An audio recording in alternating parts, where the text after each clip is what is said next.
Lecciones de la Biblia. A continuación.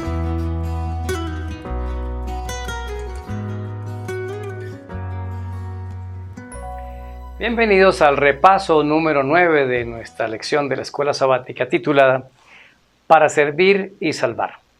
Les recordamos que este repaso sale los sábados en la tarde, hora de Colombia, y usted los puede disfrutar durante toda la semana.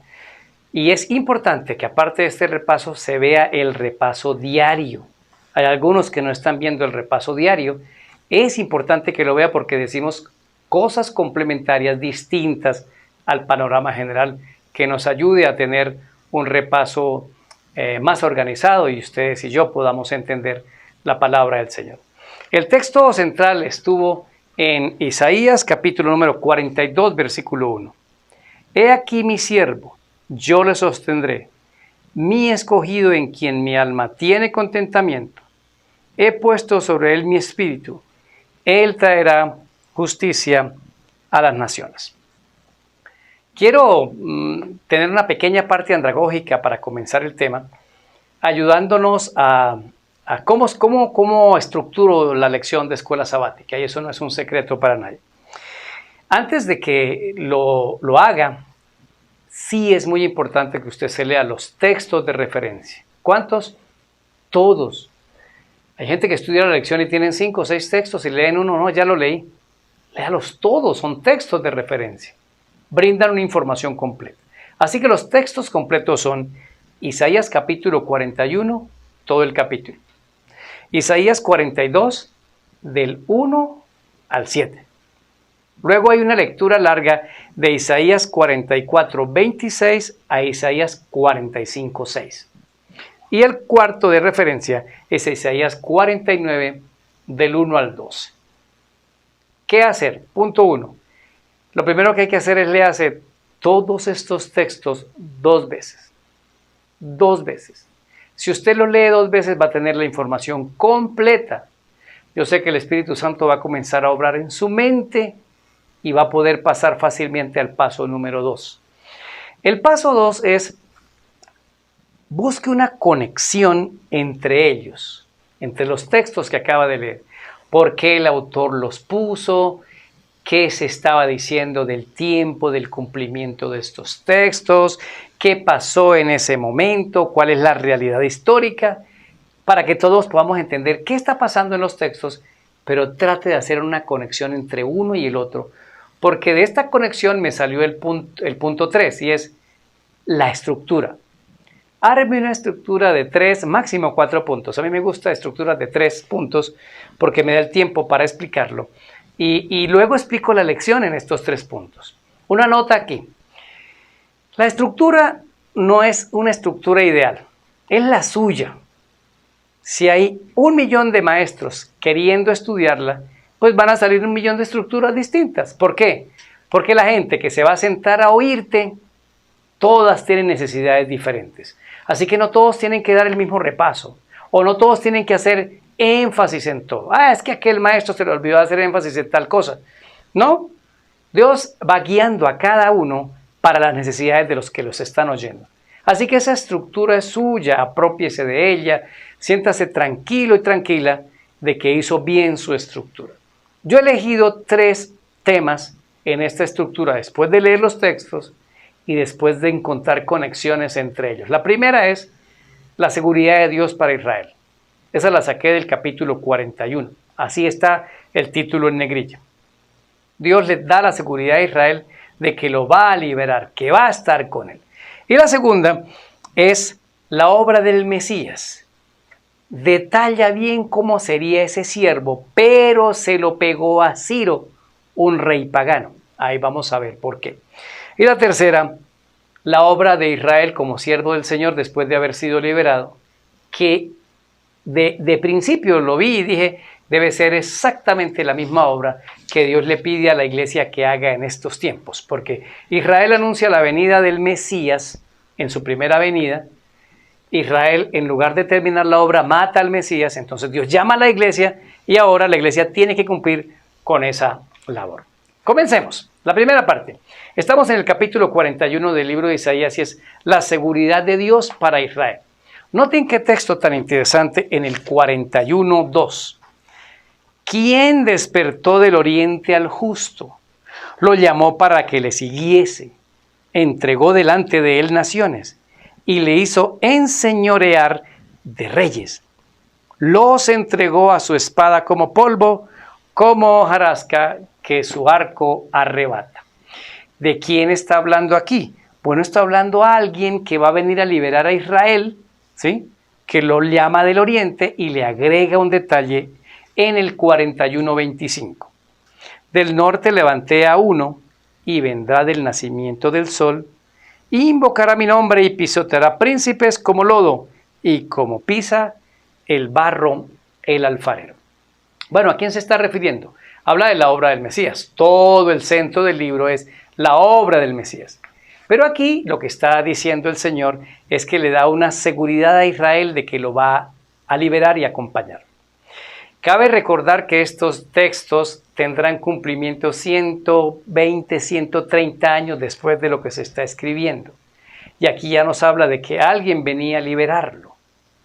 Dios le dio la garantía al pueblo de Israel que estaría con ellos, que los amaría, que los protegería, que Israel, aunque hubiera cometido pecado, ahí iba a estar con ellos. Es tal la seguridad que les da que leo para ustedes 2 versículos. Versículo 10 del 41. No temas porque yo estoy contigo.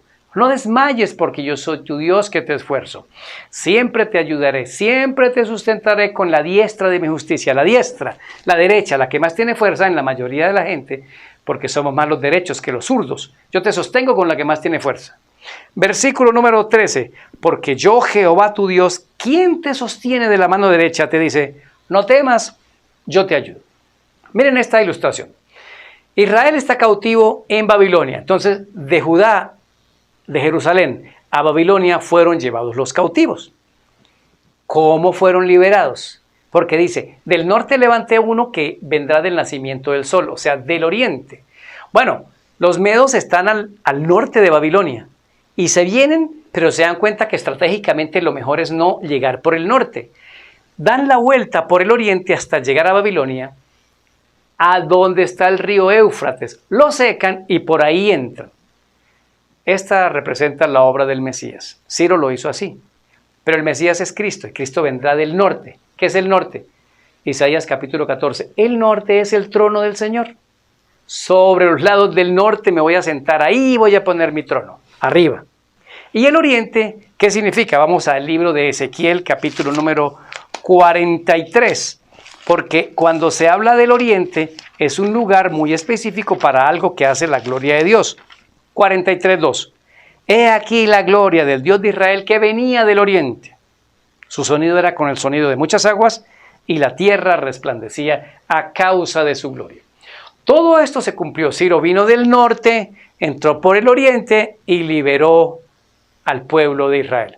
Bueno, la segunda venida de Cristo es igual. Él se viene desde el norte, entra por el Orión y nos va a liberar. ¿Qué hay aquí? Una tipificación de que podemos estar tranquilos. Cristo viene, Él nos va a liberar, Él nos va a salvar. Lo que nosotros tenemos que hacer es vivir en esa seguridad. Porque si no vivo en esa seguridad, no le voy a poder transmitir a otros esa certeza del estado de la salvación y de la segunda venida de Cristo. Pasemos a la parte número 2 de nuestra estructura de hoy. Para esta segunda parte ya estamos en Isaías capítulo número 42 y hay que hablar de la obra del Mesías y la comparación con Ciro. Aquí lo que hemos encontrado es una comparativa como se hace con Sansón, como se hace con Josué, como se hace con José.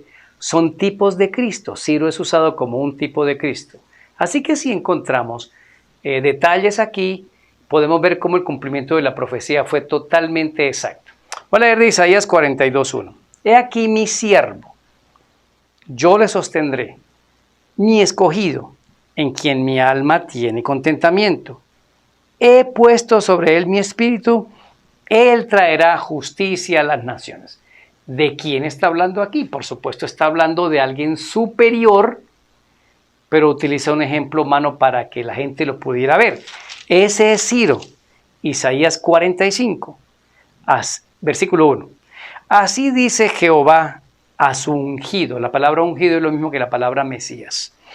A Ciro, al cual tomé yo por su mano derecha. ¿Se acuerdan que lo va a salvar con la derecha? Tomó a Ciro con la mano derecha, para sujetar naciones delante de él y desatar lomos de reyes, para abrir delante de él puertas, y las puertas no se cerrarán. Bueno, originalmente está hablando de Ciro.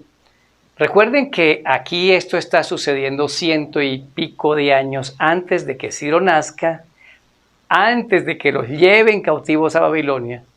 Óyeme, qué certeza la del Dios del cielo en poder ver el futuro. Es bien complicado empezar a decirle a un hermano y a otro que Dios me mostró algo de tu futuro, porque en el nuevo pacto dice, nadie conocerá al Señor, le dirá nada a su hermano, sino que cada uno vendrá y me conocerá a mí. ¿Qué significa eso?